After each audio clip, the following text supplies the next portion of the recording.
আপনাদেরকে হুঁশিয়ার উচ্চারণ করে দিয়ে বলতে চাই, ছাত্র দলের রক্ত শর্ত পাবার কোন সুযোগ নাই।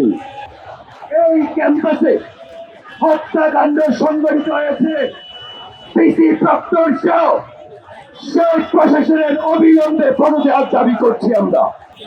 আমার ভাইয়ের বিচারে যারা যারা ধরনের চাকরি করছেন, তদন্তে চাকরি করছেন, আপনাদেরকে হুঁশিয়ার উচ্চারণ করে দিয়ে বলতে চাই, ছাত্র দলের রক্ত শর্ত পাবার কোন সুযোগ নাই।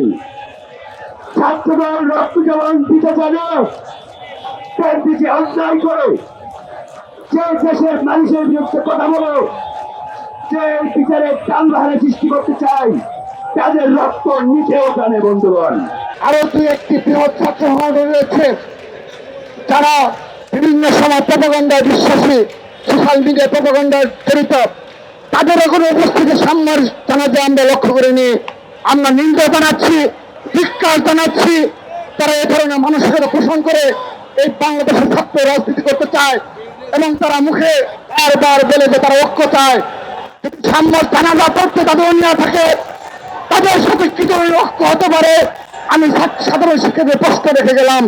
আগে থেকেই সাম্য যেই হলে অবস্থান করে, সেই হলে বিভিন্ন রাজনৈতিক দলগুলোর মধ্যে টানাপোড়েন চলছিল।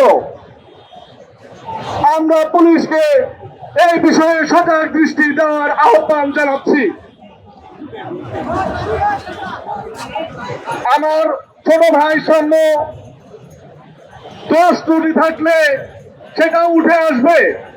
আমি বড় ভাই হয়ে আমার ছোট ভাইয়ের গুলাগিত্রি করতে এটা বাড়াবাড়ি মনে হবে।